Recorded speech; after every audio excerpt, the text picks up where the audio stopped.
regarder les discussions, je les écoute, juste pour comprendre jusqu'à quel degré ils sont perdus. Mais je me dis, je prie qu'Allah les guide, je prie qu'Allah les réveille. Parce que qui égare, c'est Allah, qui guide, c'est Allah. Et beaucoup de personnes sont dans l'affaire. Tu vas les entendre débat. Le fils de l'islam, l'évangéliste. Ils vont passer le temps à s'insulter. Depuis que Internet existe. Mais ils n'ont jamais trouvé de solution. Quelqu'un va aller à la maison et dire non, je l'ai gagné. Non, j'ai gagné les chrétiens aujourd'hui. Ou c'est le chrétien, une question à celui qui tient le Coran, il n'a pas répondu. Il va dire non, moi aussi, je les ai gagnés aujourd'hui. Ils jouent au jeu des enfants. Mais sans savoir que de l'autre côté, au bout de leur discussion, l'enfer les attend. Ils vont prendre le Coran et la Bible, tu vas voir, Bible contre Coran. Mais ils sont en train de discuter sur un document qui ne comprennent rien dedans. Ni l'un, ni l'autre n'a la compréhension du livre qui tient en tête.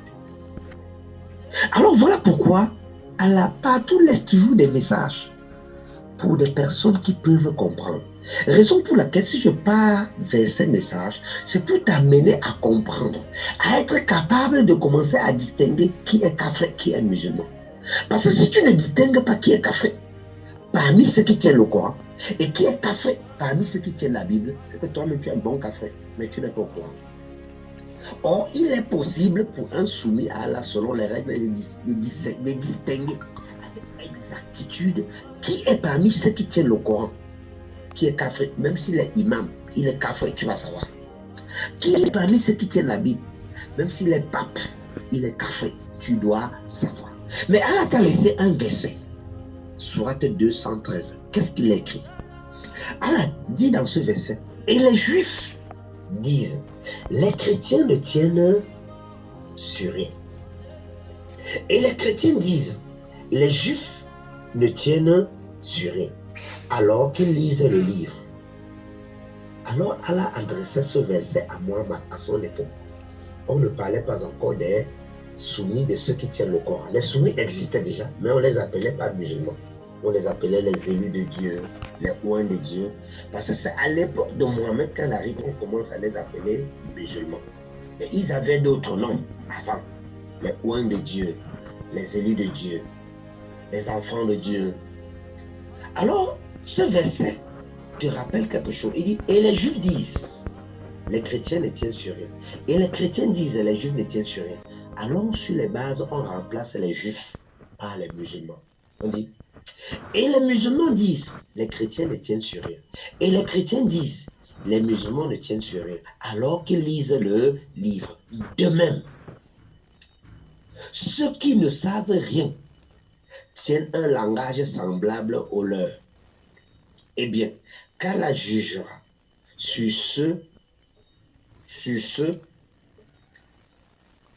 quoi il s'oppose au jour de la résurrection. Il dit, alors, de même, ceux qui ne savent rien tiennent un langage semblable au leur. Alors les ignorants dans la rue vont commencer à dire, oh toi qui tiens la Bible, tu ne sais rien. Celui qui tient aussi la Bible dit, oh toi qui tiens le Coran, tu ne sais rien. En longueur de journée, ils discutent. En longueur de journée, ceux-ci discutent sans arrêt. Or, les deux sont kafirs. Sans savoir que les deux livres ne s'opposent pas. Les deux livres ne s'opposent pas. Les deux livres convergent à une seule direction. Et ils sont dedans. Ils commencent à dire, toi tu mens, l'autre c'est dit vrai, l'autre dit vrai, l'autre c'est dit vrai. Or, il n'y a pas d'opposition dans ces deux livres. Mais parce qu'ils vont dedans s'accrocher aux éléments de leur passion, quand ils sortent de là, ils viennent dire, ce verset n'existe pas dans la Torah. Et celui qui tient aussi n'existe pas dans la Bible. Celui qui tient aussi la Bible dit, ce verset n'existe pas dans le Coran. Or, parce qu'ils ne mettent pas à l'endroit où il faut, ils se mettent à discuter. Pourquoi? Parce que celui qui tient le Coran n'est pas converti à l'islam, selon les règles. Il n'est pas passé à la shahada. Il est dans quelque chose qu'il ne connaît pas comment ça fonctionne. Et celui qui tient la Bible n'est pas aussi passé à la conversion. Parce que dans le Coran, on dit tu dois te convertir à l'islam. Dans la Bible, tu dois naître de nouveau. Mais les deux mots signifient la même chose dans l'explication. C'est la shahada.